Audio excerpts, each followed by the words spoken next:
আপুনিও বাৰু কেক খাই ভাল পায় নেকি? তেনেহ'লে আজিৰে পৰা সাৱধান হওক। খাদ্য সুৰক্ষা বিভাগে জাৰি কৰিছে এই সতৰ্কবাণী। জন্মদিন বা কোনো অনুষ্ঠানত কেক কটাৰ পূৰ্বে আজিৰে পৰা সাৱধান হওক। এই কেক আপোনাৰ স্বাস্থ্যৰ বাবে হৈ পৰিব পাৰে ভয়াৱহ। এনে ভয়াৱহতাৰ প্ৰতি লক্ষ্য ৰাখি কৰ্ণাটকৰ খাদ্য সুৰক্ষা আৰু গুণগত মান বিভাগে এক সতৰ্কবাণী জাৰি কৰিছে।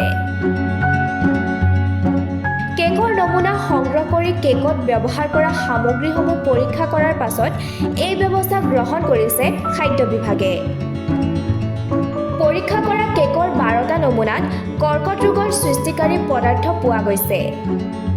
বিশেষকৈ ৰেড ভেলভেট আৰু ব্লেক ফৰেষ্ট কেকত অতিৰিক্ত ৰঙৰ ব্যৱহাৰৰ বাবে মানুহৰ স্বাস্থ্যৰ বাবে ক্ষতিকাৰক বুলি প্ৰতিবেদনত কোৱা হৈছে।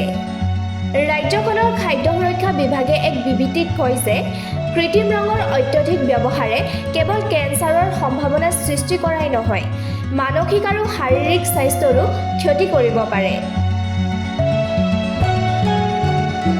কৰ্ণাটকৰ খাদ্য সুৰক্ষা আয়ুক্ত শ্ৰীনিবাসে কেক নিৰ্মাণ কৰা বেকাৰীসমূহক ভাৰতীয় খাদ্য সুৰক্ষা আৰু মানদণ্ড প্ৰাধিকৰণে নিৰ্ধাৰণ কৰা মানদণ্ডতকৈ কেকত অধিক ক্ষতিকাৰক ৰাসায়নিক পদাৰ্থ ব্যৱহাৰ নকৰিবলৈ সকীয়াই দিয়ে।